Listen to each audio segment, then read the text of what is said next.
Olá pessoal, tudo bem com vocês? Bom, vamos dar continuidade aos nossos estudos relacionados à matéria de Código de Ética.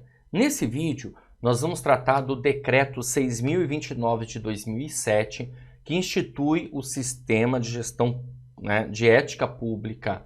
Dá uma olhadinha aí comigo para que vocês possam visualizar e compreender. Tá vendo aí? Olha só.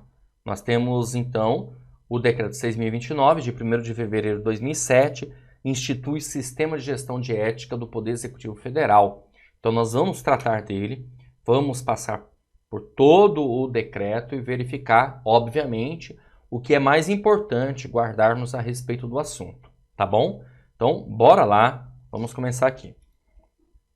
Bom, pessoal, como vocês podem observar aí comigo, nós temos o artigo 1º que diz assim: fica instituído o sistema, só pegar aqui a marca-texto que fica melhor, vamos lá.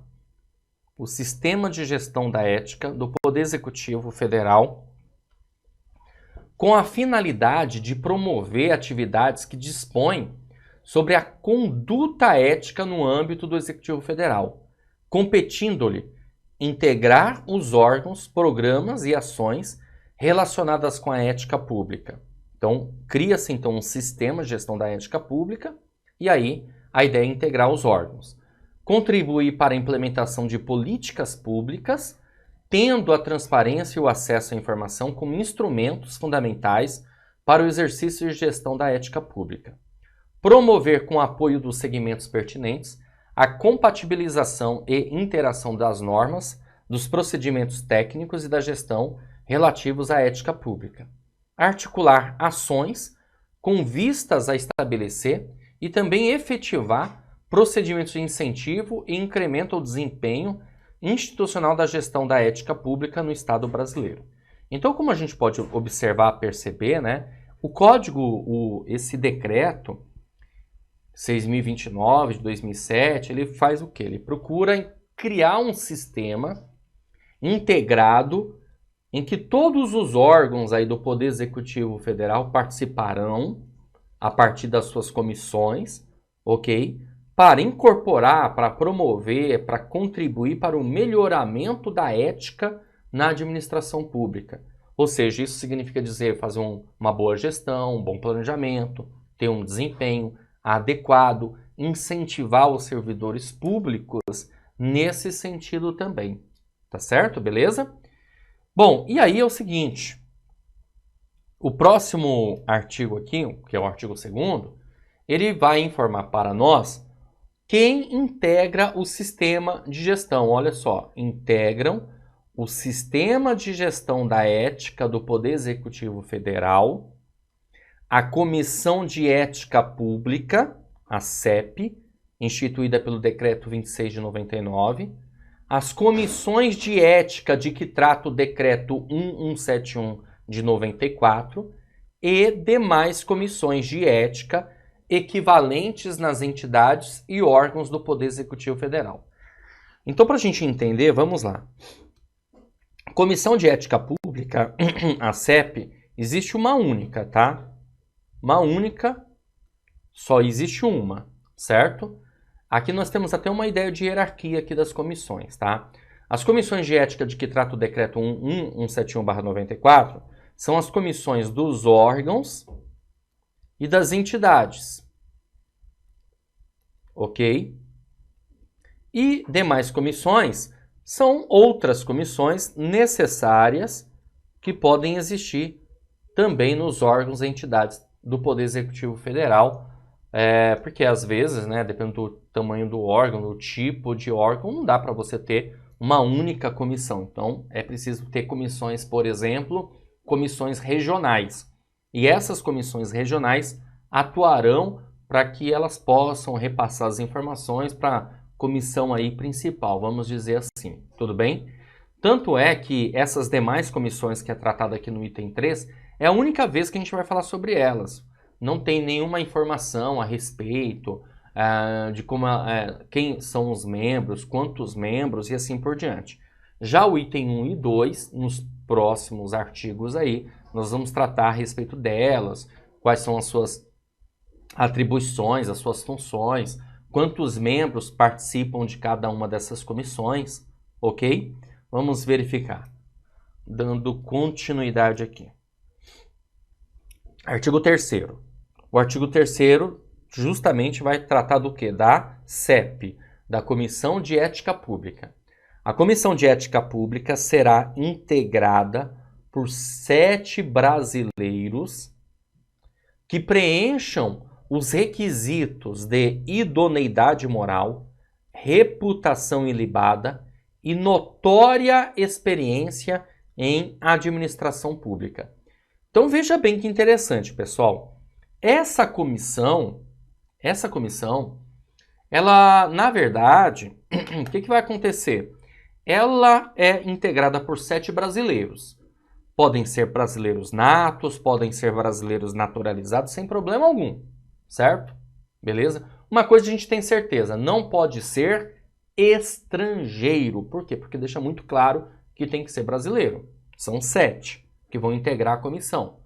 Outra coisa interessante, necessariamente esses 7 brasileiros precisam ser servidores públicos? Sim ou não? A resposta é não. Por quê? Porque ele fala aqui, ó, que deve preencher os requisitos de idoneidade moral, reputação ilibada e notória experiência na administração pública. Mas, professor, tá falando aí notória experiência na administração pública. Ué, pessoal, notória experiência na administração pública não é sinônimo de ser servidor público. Beleza? Pode ser alguém que já prestou serviço para a administração pública e, consequentemente, adquiriu notória experiência. Ficou claro? Tem uma experiência comprovada. Aí, beleza. Mas não necessariamente precisa ser servidor público. Certo? Bom, essa comissão, como eu falei, ela é a mais importante, que faz parte do Poder Executivo Federal. Consequentemente, os membros da comissão serão designados pelo presidente da República. Cada membro terá mandato de 3 anos, que são mandatos não coincidentes, e é permitida uma única recondução. Prof, não entendi nada. Peraí, vou te explicar. Isso aqui é o José. Esse aqui é o João. Aí nós temos a Joana. Nós temos a Maria. Tá? Nós temos o Francisco, o Sebastião e a Meire. São as pessoas que fazem parte aqui da comissão. Cada um deles aqui tomou posse em um determinado ano. Ou seja, por isso que os mandatos não são coincidentes. Ficou claro isso para vocês? Eles podem ser reconduzidos a membro da comissão novamente? Podem. Quantas vezes? Uma única vez. Isso aqui já foi tema de prova. Então toma cuidado. Tá? Então quem designa é o presidente. Designar é mais ou menos uma ideia assim de nomear. Tá certo? Então o presidente da República vai designar. E por que o presidente? Porque, como eu falei, é uma comissão para todo o Poder Executivo Federal. E essa comissão servirá como uma instância consultiva, tanto para o presidente como também para os ministros de Estado, por exemplo. Então, olha só a importância dessa comissão, certo? Bom, dando continuidade, outra coisa importante para a gente observar aqui, que a atuação no âmbito da Comissão de Ética Pública não enseja qualquer remuneração por seus membros, e os trabalhos nela desenvolvidos são considerados prestação de relevante serviço público. Ou seja, os membros da comissão, pessoal, eles não recebem para serem membros, para efetuar o seu trabalho, desenvolver o seu trabalho como membro da comissão. Poxa, mas os caras vão viver do quê?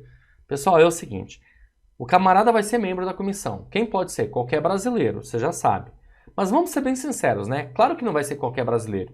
Porque essa comissão, ela vai ser uma instância consultiva do presidente da República, dos ministros de Estado e dos órgãos e entidades também do alto escalão. Então, logo, consequentemente, é óbvio que a pessoa a ser escolhida para fazer parte da comissão tem que ser uma pessoa também de excelente conhecimento, do alto escalão, de uma certa maneira também, né? Tem que estar no mesmo nível, pelo menos.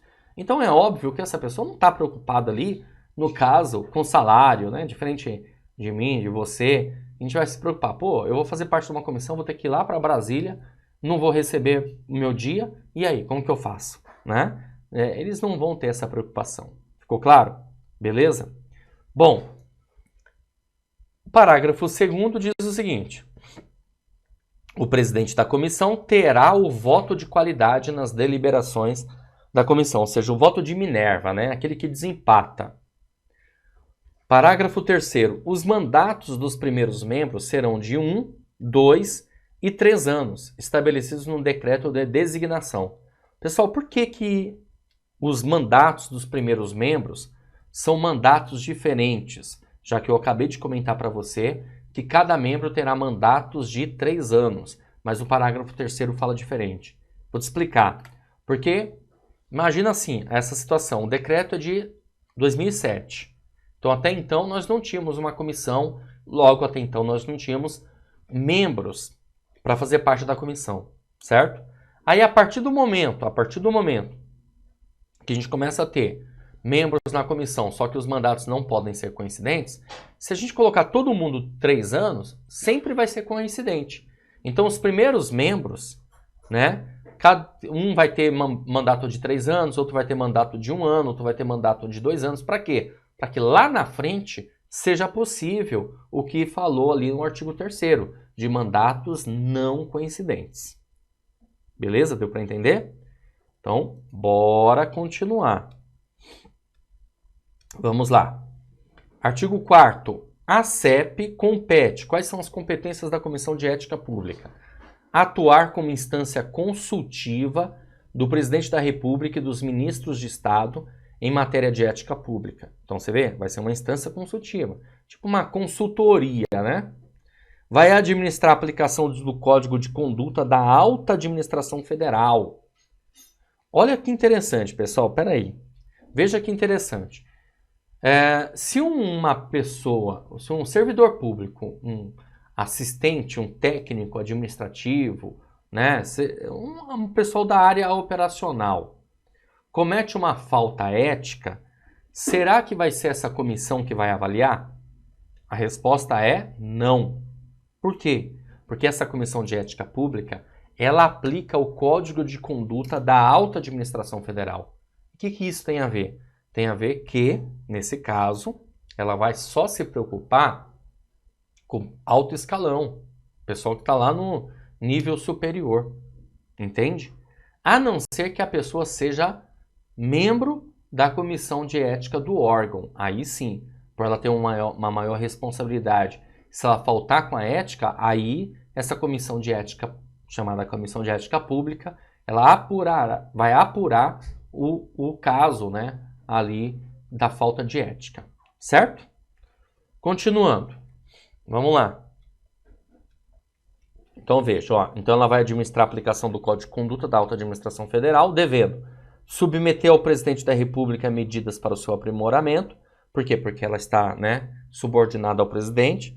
Dirimir dúvidas a respeito da interpretação de suas normas, deliberando sobre casos omissos.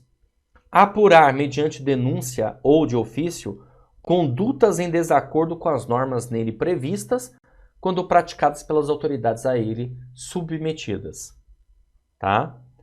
Então, também, dirimir dúvidas de interpretação das normas de Código de Ética Profissional do Servidor Público Civil do Poder Executivo Federal, de que trata o Decreto 1171/94. Coordenar, avaliar e supervisionar o sistema de gestão da ética pública do Poder Executivo Federal, aprovar o seu regimento interno e escolher o seu presidente. Então veja, repare que a Comissão de Ética Pública, ela vai aplicar o Código de Conduta, da Alta Administração Federal e vai dirimir dúvidas sobre a interpretação do Código de Ética, Decreto 1171/94, que foi o que nós estudamos. Beleza? Vai coordenar, avaliar, supervisionar o sistema de gestão de ética, vai aprovar, vai escolher o seu presidente e assim vai. Outra coisa importante também para nós guardarmos é que essa comissão ela terá uma secretaria executiva, tipo um departamento, né? O coração da comissão, o coração pulsante da comissão. E essa secretaria executiva ela é vinculada à Casa Civil da Presidência da República, a qual competirá prestar o apoio técnico e administrativo aos trabalhos da comissão. Bom, então vamos continuar. Artigo 5º. Cada comissão de ética de que trata o decreto 171 será... ó que legal, ó que bacana, antes de dar continuidade. Veja, então nós percebemos que os artigos anteriores, eles estavam se referindo à comissão de ética pública, que precisa ter 7 brasileiros, eles terão mandatos de 3 anos, não coincidentes, é permitida uma única recondução, quem designa é o presidente da República e vai ter uma secretaria vinculada à Casa Civil da Presidência da República. Trabalha como uma instância consultiva para o presidente e para os ministros e aplica e apura o Código de Conduta da Alta Administração Federal. A partir do artigo 5º, nós temos informação como que funcionam as comissões de ética de que trata o decreto 171/94. Olha só, visualiza aí comigo. Olha o que diz aqui o decreto no artigo 5º, né? Cada comissão de ética de que trata o decreto 171/94 será integrada por 3 membros titulares e 3 suplentes, escolhidos entre servidores e empregados do seu quadro permanente e designados pelo dirigente máximo da respectiva entidade ou órgão para mandatos não coincidentes de 3 anos. Então veja que é diferente, né? Então vou colocar aqui um esqueminha para você guardar isso aqui, ó. Então a Comissão de Ética Pública são 7 brasileiros, podem ser natos ou naturalizados, precisam ter reputação ilibada, né? Precisam ter idoneidade moral, ok? E precisam ter experiência na administração pública, notória experiência, certo? E eles terão mandatos de 3 anos, não coincidentes, e é permitida uma única recondução. Essas são as informações mais importantes para você guardar. Já a comissão de ética do decreto 1171/94, ou seja, dos órgãos das entidades, nós teremos 3 membros titulares, tá? 3 membros suplentes, ou seja, reservas. Na falta do titular, você tem ali o reserva, tá? Eles também terão mandatos de 3 anos, tá certo? Agora, quantas reconduções? Várias, não informa isso. Então pode ter recondução ilimitada. Você fala, nossa, mas por que essa diferença? Porque é o seguinte, pessoal. Nos casos dos órgãos das entidades públicas, às vezes, eles são tão minúsculos, pequenos, né? Que se você colocar uma restrição como essa, você em pouco tempo não vai ter ninguém para fazer parte da comissão de ética do órgão. Então, podem ser várias reconduções. Beleza? Continuando.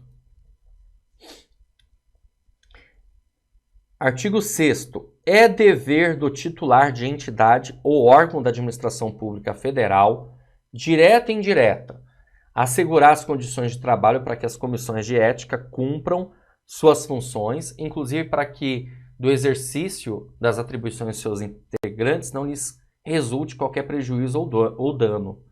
Também conduzir em seu âmbito a avaliação da gestão da ética conforme o processo coordenado pela Comissão de Ética Pública.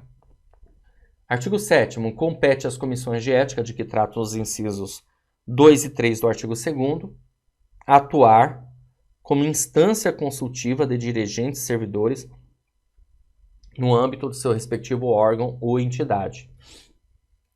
Aplicar o Código de Ética Profissional do Servidor Público Civil do Poder Executivo Federal, aprovado pelo Decreto 1171 de 94. Você percebe a diferença, então? Lá na Comissão de Ética Pública, aplica-se o Código de Conduta da Alta Administração. Aqui, no caso, aplica-se o Código de Ética do Decreto 1171/94, que foi o que nós estudamos, ok? Continuando,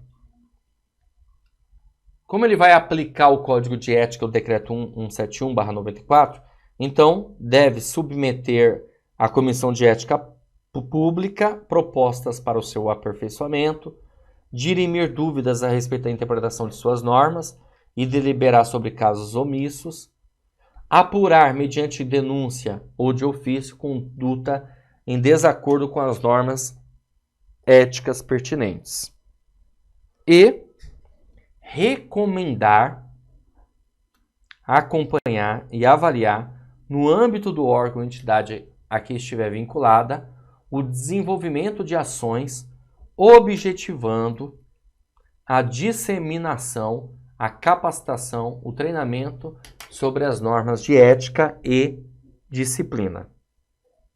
Ok? Também deve representar a respectiva entidade ou órgão na rede de ética do Poder Executivo Federal a que se refere o artigo 9º. Deve também supervisionar a observância do Código de Conduta da Alta Administração Federal e comunicar à CEP situações que possam configurar descumprimento de suas normas. Então, percebemos aí as atribuições, né, como vocês viram comigo, as atribuições da Comissão de Ética dos órgãos das entidades, de que trata o Decreto 1171/94, ok? Continuando, vamos lá. Parágrafo 1º. O parágrafo 1º diz o seguinte: cada comissão de ética contará com uma secretaria executiva vinculada administrativamente à instância máxima da entidade ou órgão, para cumprir plano de trabalho por ela aprovado e prover o apoio técnico e material necessário ao cumprimento das suas atribuições. Parágrafo 2º. As secretarias executivas das comissões de ética serão chefiadas por servidor ou empregado do quadro permanente da entidade ou órgão ocupante de cargo de direção compatível com a sua estrutura, alocado sem aumento de despesa. Me lembrou uma coisa aqui, que eu vou até voltar um pouquinho, que é interessante, eu vou frisar isso aqui para vocês, que é assim, ó. Veja que aqui fala que cada comissão de ética de que trata o Decreto 1171/94 será integrada por 3 membros titulares e 3 membros suplentes, escolhido entre servidores e empregados do seu quadro permanente. Veja, se a pessoa passou no concurso, tomou posse, ainda está na fase de estágio probatório, pessoal, será que ela pode, no caso, fazer parte da comissão de ética? A resposta é não. Se ela é temporária, ela pode fazer parte da comissão de ética? Também não. Ela tem que fazer parte do quadro permanente. Entendeu? Então ela tem que ter estabilidade. Certo? Beleza. O que mais? Vamos ver. Então é dever assegurar as condições de trabalho para que as comissões de ética cumpram suas funções, inclusive para que do exercício das atribuições seus integrantes não lhes resulte aí qualquer prejuízo ou dano, né? Também deve conduzir em seu âmbito a avaliação da gestão de ética conforme o processo coordenado pela Comissão de Ética Pública. Continuando, vamos lá. A gente já viu isso aqui também, artigo 7º, já vimos também, artigo 8º. Compete às instâncias superiores do órgão e entidades do Poder Executivo Federal abrangendo a administração direta e indireta, observar e fazer observar as normas de ética e disciplina.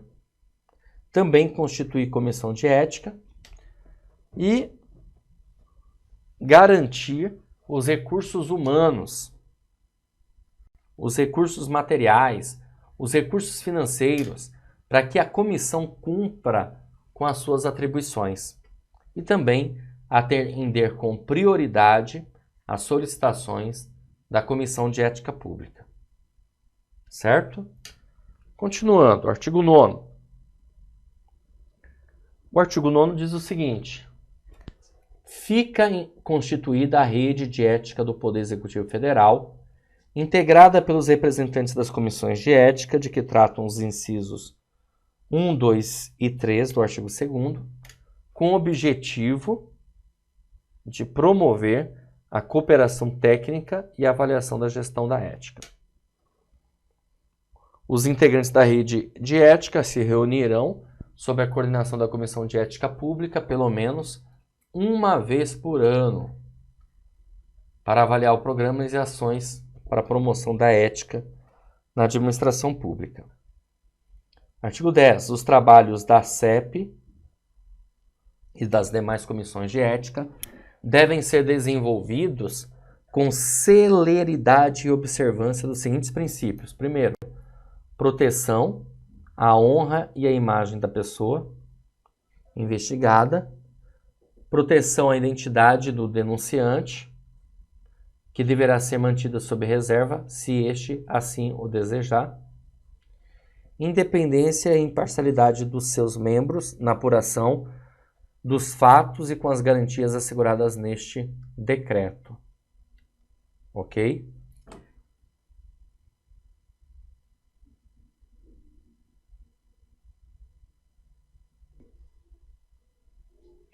Bom, pessoal, e o item 3 do artigo 10, ele fala que também é preciso ter independência e imparcialidade dos seus membros na apuração dos fatos com as garantias asseguradas neste decreto, certo?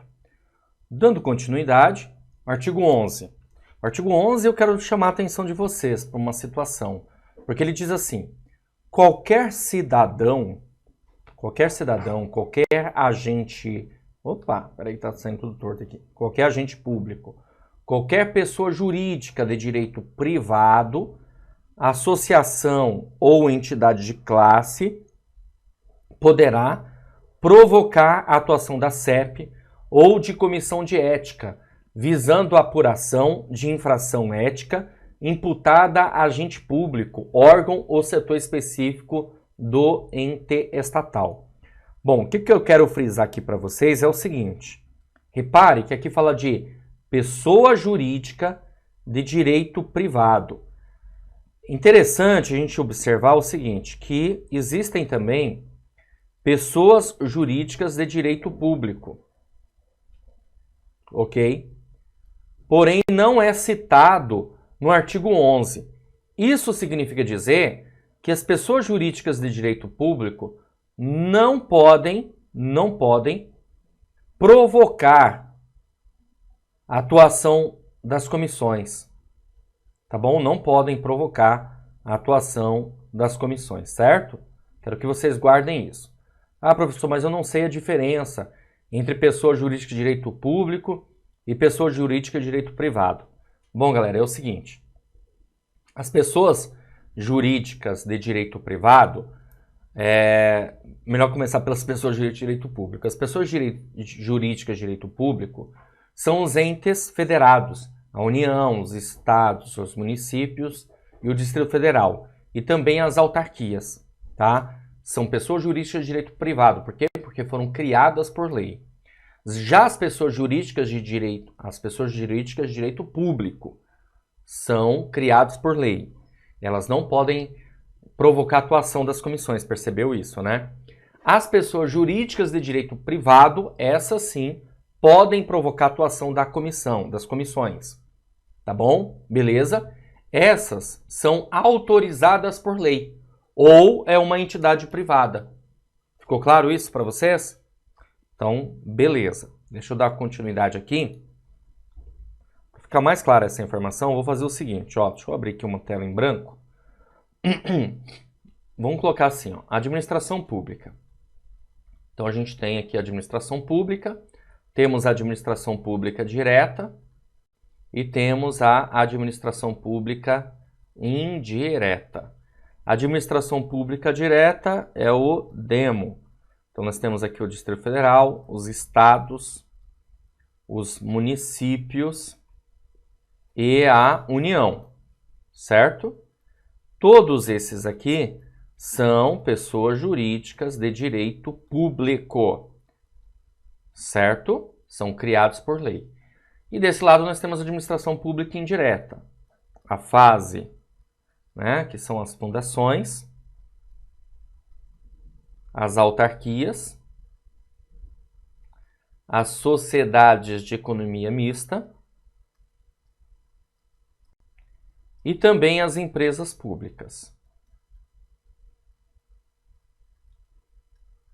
Certo? Bom, o que acontece? As autarquias são pessoas jurídicas de direito público, logo são criadas por lei. Já as fundações, nós temos as fundações comuns e temos as fundações autárquicas. As fundações comuns são pessoas jurídicas de direito privado e as autárquicas são de direito público. A sociedade de economia mista e as empresas públicas são pessoas jurídicas de direito privado. Beleza? Então vê que interessante, né? Pessoa jurídica de direito público não pode provocar atuação da CEP, mas pessoas jurídicas de direito privado podem. A gente tira essa conclusão lendo o artigo 11, tudo bem? Pô, então quer dizer que o agente público do INSS, porque o INSS, por exemplo, é uma autarquia, certo? Assim como as universidades, né? Não podem provocar atuação. Cuidado, o agente público pode, a pessoa jurídica que não pode. Fique esperto com isso. Beleza? Tudo bem? Tá? Então guarde isso aqui, é importante para vocês. Por exemplo, se tivesse assim, ó, pessoa jurídica, ponto, aí qualquer pessoa jurídica, seja ela de direito público ou privado. Mas como eles colocaram pessoa jurídica de direito privado, logo a pessoa jurídica de direito público não pode. Ficou claro? Então fechamos aqui, vamos dar continuidade, né? Nós temos aqui o parágrafo único que diz assim: entende-se por agente público, para fins deste decreto, todo aquele que, por força de lei, contrato ou qualquer ato jurídico, preste serviços de natureza permanente, temporária, excepcional ou eventual, ainda que sem retribuição financeira, a órgão ou entidade da administração pública federal direta e indireta. Olha que interessante, né, pessoal? Aqui ele está trazendo para nós o conceito de agente público. É um conceito também aberto, é um conceito genérico que ele fala qualquer pessoa que preste serviço. Pode ser de maneira direta, indireta, pode ser excepcional, eventual, pode ser com remuneração ou sem remuneração, não importa. Prestou serviço é considerado agente público e logo, consequentemente, precisa respeitar os ditames do decreto. Basicamente é isso que a gente precisa guardar, tá bom? Continuando, vamos lá. Artigo 12. O processo de apuração de prática de ato em desrespeito ao preceituado no Código de Conduta da Alta Administração Federal e no Código de Ética Profissional do Servidor Público Civil do Poder Executivo Federal será instaurado de ofício ou em razão de denúncia fundamentada, respeitando-se sempre as garantias do contraditório e da ampla defesa pela Comissão de Ética Pública ou comissões de ética de que tratam os incisos 2 e 3 do artigo 2º, conforme o caso, que notificará o investigado para manifestar-se por escrito no prazo de 10 dias. Então tem 10 dias aqui para se manifestar, obviamente, né, que é o prazo aí, né, pessoal, para ampla defesa, para o contraditório, e a lei, o decreto, ele permite, obviamente, de maneira correta, essa situação, tá bom? Continuando, bora lá, vamos ver o que mais nós temos aqui. O investigado poderá produzir prova documental necessária à sua defesa. As comissões de ética poderão requisitar os documentos que entenderem necessários à instrução probatória e também promover diligências e solicitar parecer de especialista. na hipótese de serem juntados aos autos da investigação após a manifestação referida no caput deste artigo, novos elementos de prova, o investigado será notificado para nova manifestação no prazo de 10 dias. Concluída a instrução processual, as comissões de ética proferirão a decisão conclusiva e fundamentada. Bom, parágrafo 5º. Se a conclusão for pela existência da falta de ética, além das providências previstas no Código de Conduta da Alta Administração Federal e no Código de Ética Profissional do Servidor Público do Poder Executivo Federal, as comissões de ética tomarão as seguintes providências, no que couber: encaminhamento de sugestão de exoneração de cargo ou função de confiança à autoridade hierarquicamente superior ou devolução ao órgão de origem, conforme o caso. Só toma um cuidado, pessoal, com essa informação que está aqui, para você não confundir, achar que, de repente, a comissão de ética vai exonerar o servidor de cargo em comissão, cargo de confiança. Não. Ele, na verdade, encaminha uma sugestão. Por quê? Porque a comissão de ética pode punir com a censura. Nós já tratamos sobre isso, tudo bem? Beleza? O que ela faz é sugerir a exoneração. Então, ela encaminha essa sugestão. Outra situação aqui também é o seguinte. Também encaminhamento, conforme o caso, para a Controladoria Geral da União ou da unidade específica do Sistema de Correição do Poder Executivo Federal, de que trata o Decreto 5.480, para exame de eventuais transgressões disciplinares. Veja também que é para examinar, né? E recomendação de abertura de procedimento administrativo, se a gravidade da conduta assim o exigir. Lembrando, se é um procedimento administrativo, significa dizer que o servidor corre o risco de ser punido em outras situações, como advertência, suspensão, demissão, tudo bem? Mas veja, não é a comissão de ética que vai punir com essas sanções, tá? Ela recomenda a abertura do procedimento e aí, evidentemente, que a comissão de procedimento disciplinar é que tem poder para fazer isso. Ficou claro? Lembrando que a única pena aí da comissão de ética é a pena de censura. Vamos continuar. Bora lá. O que mais nós temos aqui? Artigo 13.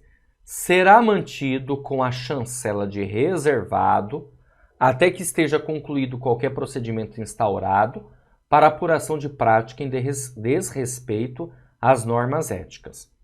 Concluída a investigação e após a deliberação da CEP ou da Comissão de Ética do órgão ou entidade, os autos do procedimento deixarão de ser reservados. Na hipótese dos autos estarem instruídos com documento acobertado por sigilo legal, o acesso a esse tipo de documento somente será permitido a quem detiver igual direito perante o órgão ou entidade originariamente encarregado da sua guarda. E para resguardar o sigilo de documentos que assim devam ser mantidos, as comissões de ética, depois de concluído o processo de investigação, providenciarão para que tais documentos sejam desentranhados dos autos, lacrados e acautelados. Continuando, artigo 14, a qualquer pessoa que esteja sendo investigada, é claro, é assegurado o direito de saber o que lhe está sendo imputado, de conhecer o teor da acusação, de ter vista dos autos no recinto das comissões de ética, mesmo que ainda não tenha sido notificado da existência do procedimento investigatório.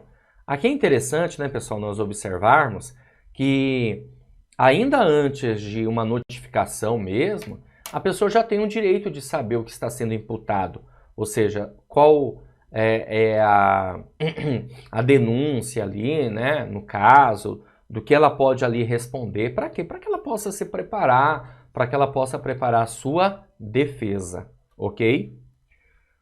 Bom, continuando, parágrafo único diz o seguinte: o direito assegurado neste artigo inclui o de obter cópia dos autos e de certidão do seu teor. Artigo 15.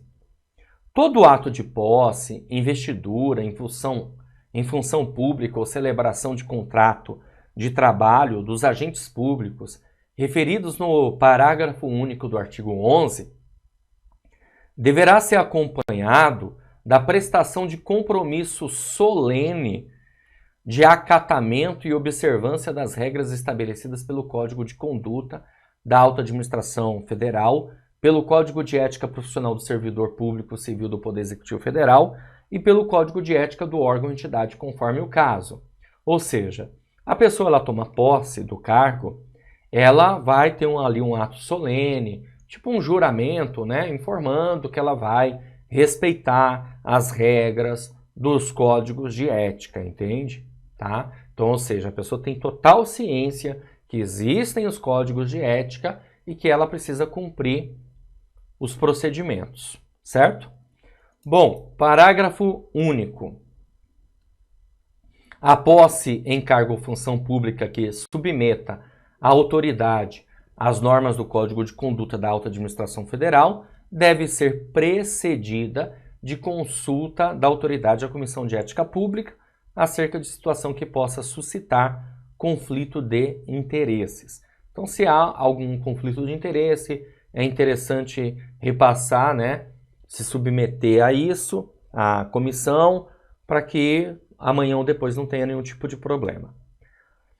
Artigo 16. As comissões de ética não poderão excusar-se de proferir decisão sobre matéria de sua competência, alegando omissão do Código de Conduta da Alta Administração Federal, do Código de Ética Profissional do Servidor Público Civil do Poder Executivo Federal ou do Código de Ética do órgão ou entidade, que, se existente, será suprida pela analogia e inovação aos princípios da legalidade, da impessoalidade, da moralidade, da publicidade e também da eficiência. Havendo dúvida quanto à legalidade, a comissão de ética competente deverá ouvir previamente a área jurídica do órgão ou entidade. Cumpre a CEP responder às consultas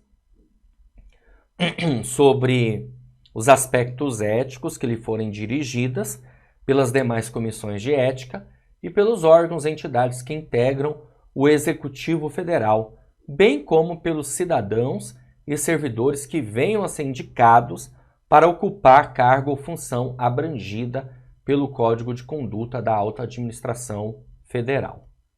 Continuando, as comissões de ética, sempre que constatarem a possível ocorrência de ilícitos penais, civis, de improbidade administrativa ou de infração disciplinar, encaminharão cópia dos autos às autoridades competentes para apuração de tais fatos, sem prejuízo das medidas de sua competência. Como já sabemos, né, a competência aí da comissão de ética é apurar e aplicar pena de censura. Além disso, ela não pode ultrapassar, mas ela pode encaminhar a cópia dos autos, se assim ela entende que houve ali infração penal, civil, como está dizendo aqui, né, improbidade administrativa, entre outras, para que as autoridades competentes possam apurar e assim, obviamente, se for o caso, punir, penalizar ali o servidor público, ok? Artigo 18. As decisões das comissões de ética na análise de qualquer fato ou ato, submetida à sua apreciação ou por ela levantado, serão resumidas em ementa e, com a omissão dos nomes dos investigados, divulgadas no sítio do próprio órgão, bem como remetidas à Comissão de Ética Pública. Artigo 19. Os trabalhos nas comissões de ética, de que tratam os incisos 2 e 3 do artigo 2º, são considerados relevantes e têm prioridade sobre as atribuições próprias dos cargos dos seus membros quando estes não atuarem com exclusividade na comissão.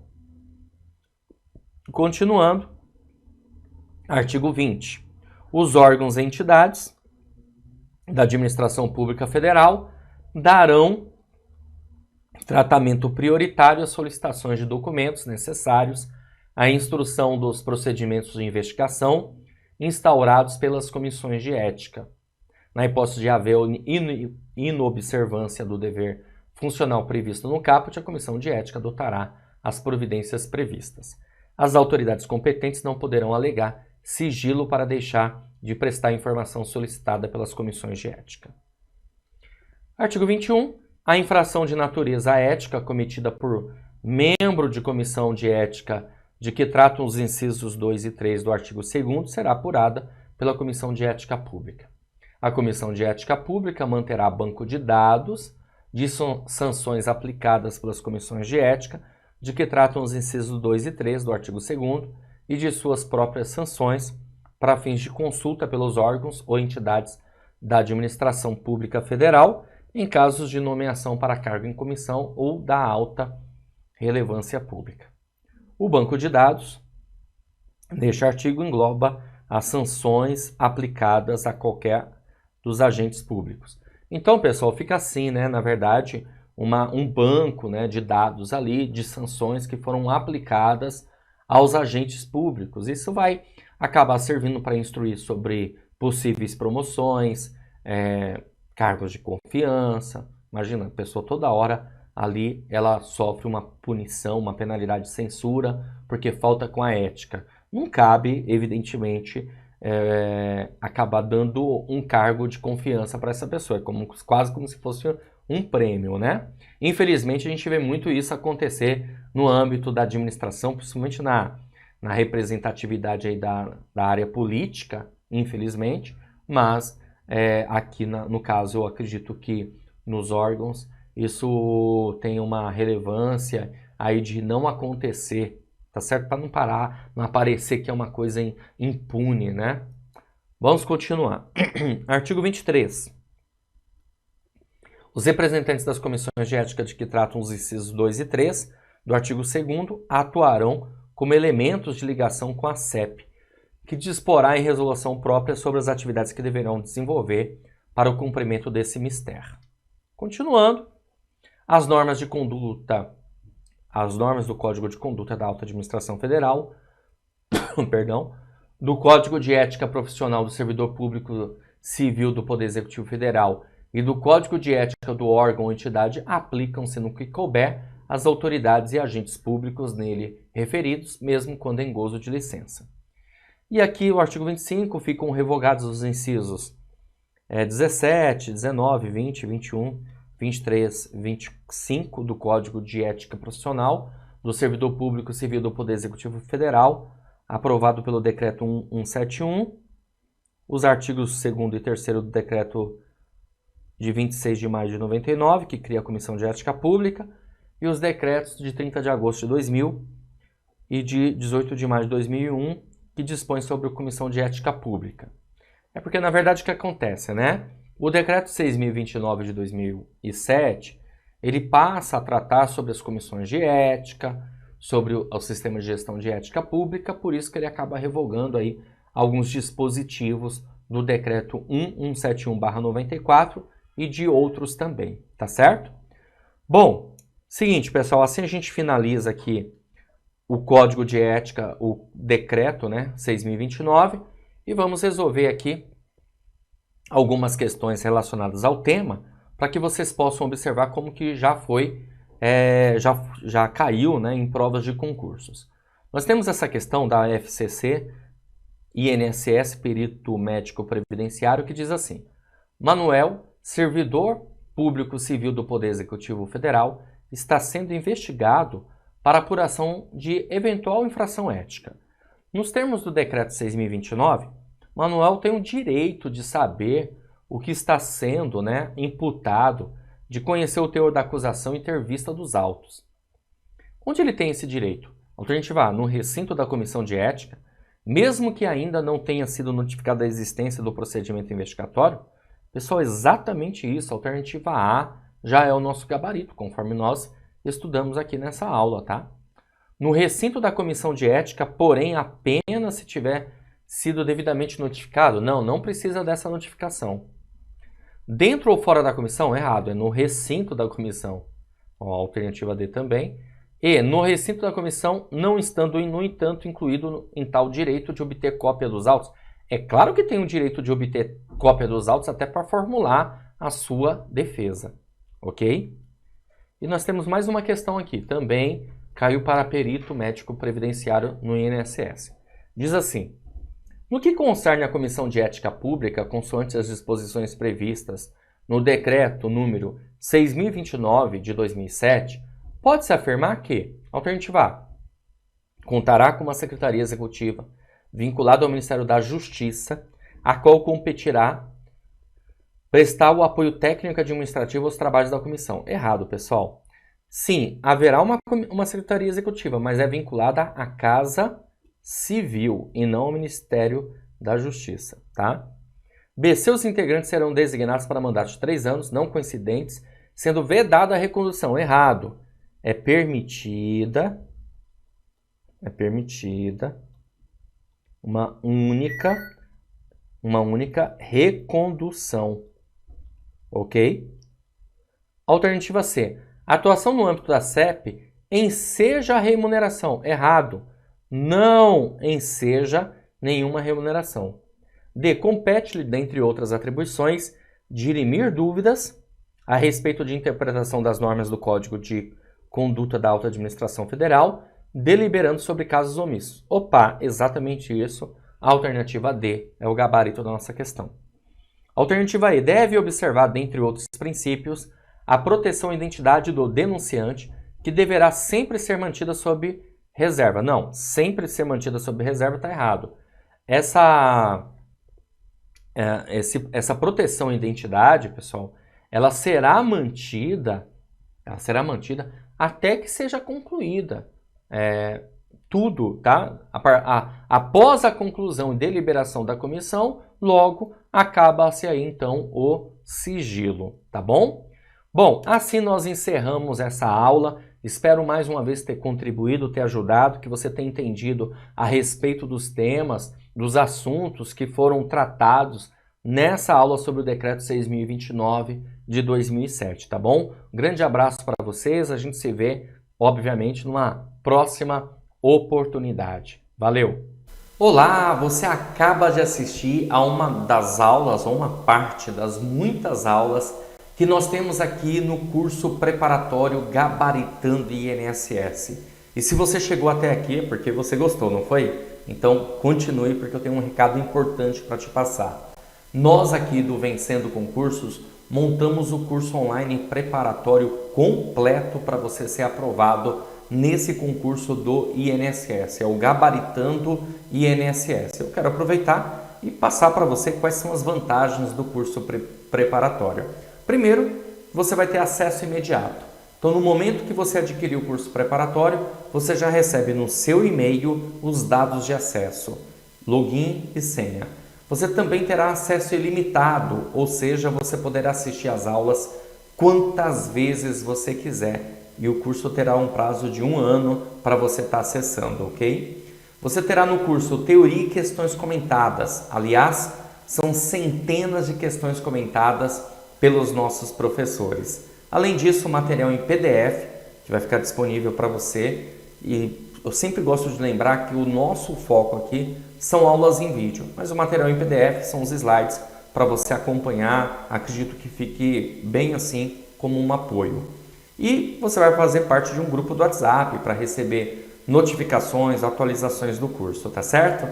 E além disso, gente, 3 grandes bônus. O primeiro, caderno de questões, que são questões gabaritadas, que você consegue baixar aí na plataforma e resolver essas questões. Porque aqui nós acreditamos que não basta ter somente as aulas, você precisa exercitar, treinar, e a melhor forma disso é por meio de questões. Além disso, simulados. Nós vamos aplicar um simulado em outubro e outro em novembro, meados de outubro, meados de novembro. E uma revisão de véspera. Aliás, uma super revisão de véspera com os nossos professores para que você tenha total condições de ser aprovado nesse concurso. E olha só, tudo isso por um valor super especial que eu não sei até quando eu vou conseguir segurar esse valor. De R$ 597 por apenas R$ 297. É isso mesmo que você ouviu. Somente R$ 297 ou parcelado em até 12 vezes de R$ 29,65. Agora me diz, o que você compra com R$ 29? Você consegue adquirir aqui o curso preparatório completo para o INSS. Como que você vai fazer para adquirir o curso? Abaixo desse vídeo, na barra de descrição, vai ter um link. Você vai clicar nesse link, vai ser redirecionado à página do curso, onde você vai encontrar todas as informações, inclusive mais aulas demonstrativas. E lá no meio da página vai ter um botão amarelo, você vai clicar para preencher seus dados, escolher a forma de pagamento e começar a estudar com a gente o quanto antes, ok? Mas se por acaso você ficar com alguma dúvida, faz o seguinte, entre em contato conosco pelo nosso WhatsApp, Central de Atendimento, o 947838693, DDD 11, e o 974656052. Estamos aqui à sua disposição para sanar todas as suas dúvidas. Ah, outra coisa, lá na página também tem um chat online. Se na hora da compra você tiver alguma dúvida, é só chamar também um dos nossos consultores que estaremos à sua disposição para sanar as suas dúvidas e você fechar aqui com a gente o curso preparatório e começar a sua tão sonhada aprovação, né? A sua empreitada aí para conseguir aprovação nesse concurso, tá certo? Bom, vou ficando por aqui, um grande abraço para vocês. Ó, clica no link, já faz a matrícula, não pode perder tempo, né, gente? A prova é dia 27 de novembro, então quanto antes você começar, melhor. E a gente se vê dentro da plataforma. Valeu, até mais!